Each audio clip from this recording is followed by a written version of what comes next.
Imagine being a German soldier in World War II. It is late at night.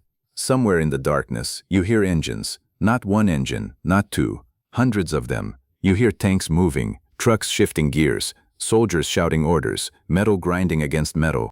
A massive Allied force is preparing for an attack. Then, the next morning, your scouts report seeing tanks hidden under trees, artillery positions, military vehicles, radio operators are picking up Allied messages. Everything points to the same conclusion. An entire American division has arrived. There is only one problem. Most of it is fake. The tanks cannot drive, the cannons cannot fire, the trucks are not trucks. Some of the soldiers are actors, some are artists, some are sound engineers, and the whole army exists for one reason only: to fool the Germans into attacking the wrong place. This is the story of the Ghost Army, one of the strangest and most brilliant deception units of World War II. For decades, almost nobody knew their story, not because it was boring, not because it failed, but because it was so successful that the United States military kept it secret for more than 50 years. And when the truth finally came out, it sounded less like military history and more like a magic trick performed on a battlefield. By 1944, the Allies had a problem. They were fighting their way across Europe after D-Day, and every movement mattered. Every bridge, every road, every forest, every river crossing could decide who lived and who died. The German army was weakened, but it was still dangerous. It still had experienced officers, sharp intelligence units, and the ability to move troops quickly if it believed an attack was coming. So the Allies needed more than weapons. They needed confusion. They needed the Germans to look at one place while the real attack happened somewhere else. That is where the Ghost Army came in. Officially, the unit was called the 23rd Headquarters Special Troops, not exactly a name that makes you click a YouTube video, because apparently the military has always been allergic to branding. But unofficially, they became known as the Ghost Army.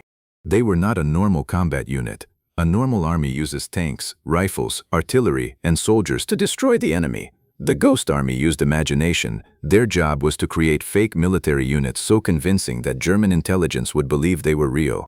They had to make the enemy see things that were not there, hear things that were not happening, and intercept messages from units that did not exist.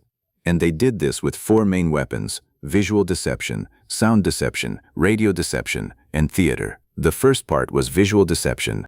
The Ghost Army carried inflatable tanks, inflatable trucks, inflatable artillery, and even fake aircraft. From a distance, they looked real enough to fool enemy observers. From the air, they could look like an entire armored unit preparing for battle. These decoys could be set up quickly. Men would unload them, inflate them with air compressors, place them in fields or near roads, and camouflage them just badly enough to be noticed. That part was important. If they hid the fake tanks too well, German reconnaissance might not see them. If they made them too obvious, the Germans might suspect a trap. So the Ghost Army mastered the art of being slightly careless on purpose. A fake tank hidden halfway under tree branches. A fake artillery piece covered just enough to look like someone was trying to hide it. Fake tire tracks. Fake camps. Fake laundry hanging outside. Fake signs. Fake headquarters. They were creating a military stage play, and the audience was German intelligence. But visual tricks were only the beginning, because an army does not just look like an army, it sounds like one. So the Ghost Army used massive speakers mounted on vehicles to play recorded sounds of military movement. These recordings included tanks rolling, engines starting, trucks moving, soldiers shouting, equipment being unloaded, and entire units appearing to shift into position. The sounds were not random. They were designed to match what a real unit would sound like at night before an operation. German listening posts could hear what seemed to be thousands of men and vehicles arriving. Imagine sitting in a German position, trying to figure out where the next Allied attack is coming from, and suddenly the darkness starts roaring with engines. You do not see the army clearly, but you hear it, and sometimes hearing it is enough. Then came radio deception. In World War II, radio traffic was one of the most important clues intelligence officers used to track enemy movements. Every unit had its own communication style. Operators had habits. They sent messages in certain patterns. They made small mistakes. They had rhythm. The Ghost Army understood that. So their radio operators did not just send fake messages. They imitated real operators from real units. If the actual unit moved somewhere else, the Ghost Army could stay behind and pretend to be that unit over the radio. To the Germans listening in, it sounded like the real unit was still there. That bought the Allies time. And in war, time is not just useful, time is life.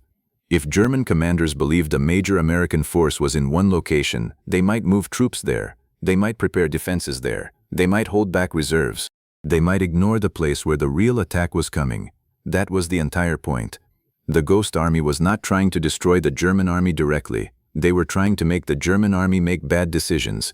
And honestly, getting your enemy to defeat himself is one of the most efficient forms of warfare ever invented. Humans finally using their nonsense for something strategic.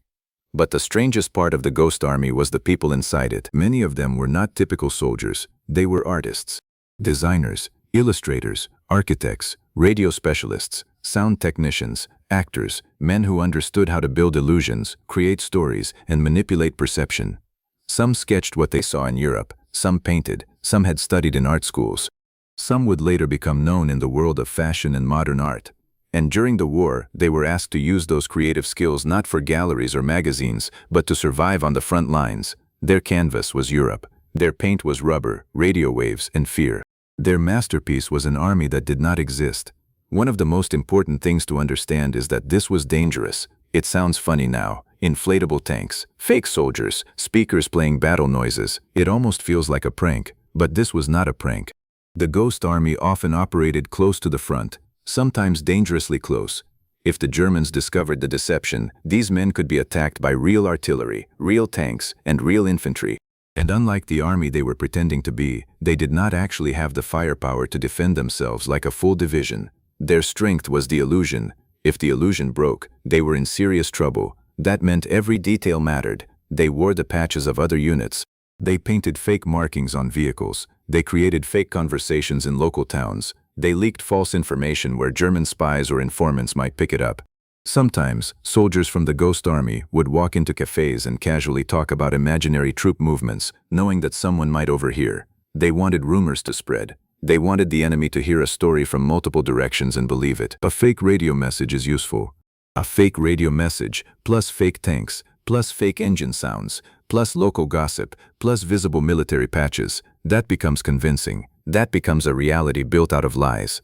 One of their most famous operations happened near the Rhine River in 1945. By that point, Germany was collapsing, but the war was not over. The Rhine was a major barrier. Crossing it was dangerous. German forces knew the Allies had to cross somewhere, and they were watching carefully. The Ghost Army helped create the impression that a major crossing would happen in one area, while the real operation was planned elsewhere. They set up fake equipment, they used radio deception, they played sounds, they created the appearance of a large force gathering, and the Germans reacted. That was the victory, not a destroyed bridge, not a captured city, not a dramatic charge across a field. The victory was a decision made inside German command based on false information. The Ghost Army had moved minds, and that is what makes this story so fascinating. Most people think of war as steel versus steel, tank versus tank, rifle versus rifle, bomb versus bunker. But this was imagination versus intelligence. The Ghost Army proved that a battlefield is not just physical, it is psychological. If you can control what the enemy believes, you can shape what the enemy does. And if you can shape what the enemy does, you can change the outcome of a battle without firing a shot. That does not mean the Ghost Army won the war by itself. No serious historian would say that. World War II was massive. Millions of people fought. Entire nations were mobilized. The Soviet Union, Britain, the United States, resistance movements, intelligence networks, factories, sailors, pilots, medics, civilians, and countless soldiers all played roles in defeating Nazi Germany. But the Ghost Army did something rare. They saved lives by making the enemy chase shadows. They made fake tanks more useful than real ones in the right moment. They turned art into armor, and they showed that deception, when done well, can be as powerful as a weapon. After the war, the men of the Ghost Army came home, but they could not tell their story. Their missions remained classified for decades. Their families often had no idea what they had really done. Some people probably thought they had spent the war doing ordinary support work. But the truth was much stranger. They had been part of one of the most creative military deception units in history. For more than 50 years, their story stayed hidden. Then, when documents were finally declassified, the world began to understand what they had done. The fake tanks, the sound trucks, the false radio traffic, the actors in uniform, the artists on the battlefield, the entire traveling roadshow of deception that moved across Europe, creating armies out of air. And maybe the most incredible part is that it worked because it understood something very simple about human beings. People do not react to reality. They react to what they believe reality is. If a commander believes an army is in front of him, he has to respond to that army. Even if the tanks are rubber, even if the guns are props, even if the whole thing is a performance, because in war, uncertainty is terrifying, and the Ghost Army weaponized uncertainty. They made the Germans waste attention, waste time, waste movement, waste fear. That was their genius. They did not need to be stronger than the enemy. They needed to be believable. Think about that. A fake army does not have to fight like a real army. It only has to convince the enemy that it could.